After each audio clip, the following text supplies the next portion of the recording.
Thank you. Director, I'm going to follow up on my colleague from Memphis. How many individuals were either FBI employees or people that the FBI had made contact with were in the January 6th entry of the Capitol and surrounding area? So I really need to be careful here talking about where we have or have not used confidential human sources. Was there one or more individuals that would fit that description on January 6th that were in or around the Capitol? I believe there is a filing in one of the January 6 cases that can provide a little more information about this, and I'm happy to see if we can follow back up with you. I just want an answer. Was there one or more? I mean, you would know if there was at least one individual who worked for the FBI who entered the Capitol on that day. I just can't speak to that here, but I'm happy to get the court filing. Look, it's been 2 years, and you're now come before us. The gentleman asks these questions, makes all kinds of insinuations, and you nod your head yes, and then I ask you simply, was there one or more?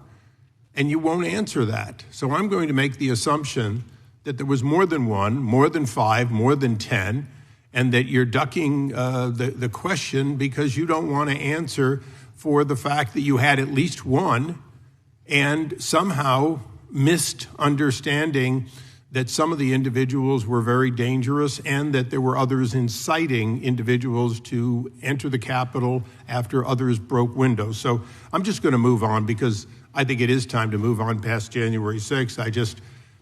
Seems that the other side won't.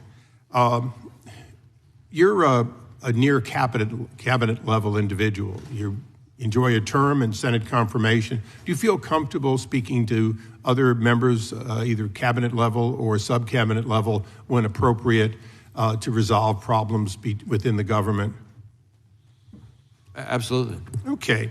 And so when the FBI censored the United States government, you wouldn't have to just take it down by calling Meta or Google, would you? I'm sorry, I'm not sure I'm following the question. Are you familiar with the official verified Russian language account of the United States Department of State that was taken down at your agency's request? That doesn't ring a bell as I sit here right now, no. Okay, well, now you have something to take back and look at. Okay. Because, in fact, in this bundle that SBU constantly was submitting to various agencies was, in fact, a Russian language statement of the government. Literally, you took down the free speech of the Department of State.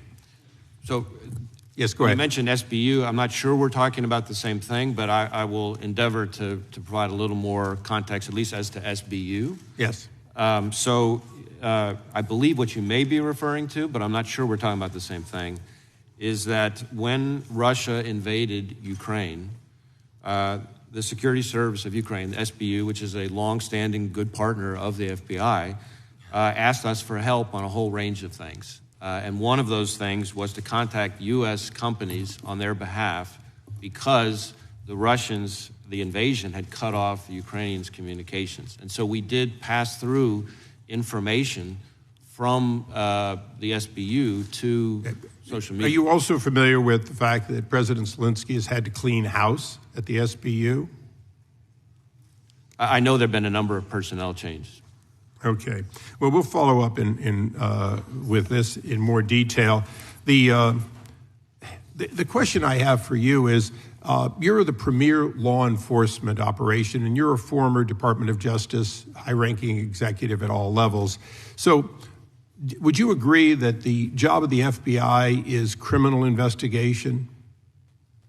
Is criminal investigation and to protect the country from national security threats, those two things. Okay. So the idea that you take information and you have it taken down, use your authority and the leverage you have to have Meta, Google, Facebook, or Facebook being Meta, or Twitter, take down people's information on things like where COVID came from. Where do you find the national security interest in that? Where do you find the interest in free speech of American citizens being taken down? And I repeat, free speech of American citizens. Where do you have that authority?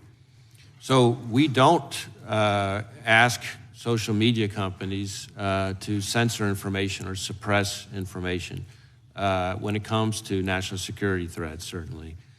So what we do is alert them when some other intelligence agency gives us information about a foreign intelligence service being behind some account. We will call social media companies' attention to that. But at the end of the day, we're very clear that it's up to the social media companies to decide whether to do something about it or not. The suggestion of the most powerful law enforcement operation is not a suggestion. It is, in fact, effectively an order. Mr. Chairman, I yield back.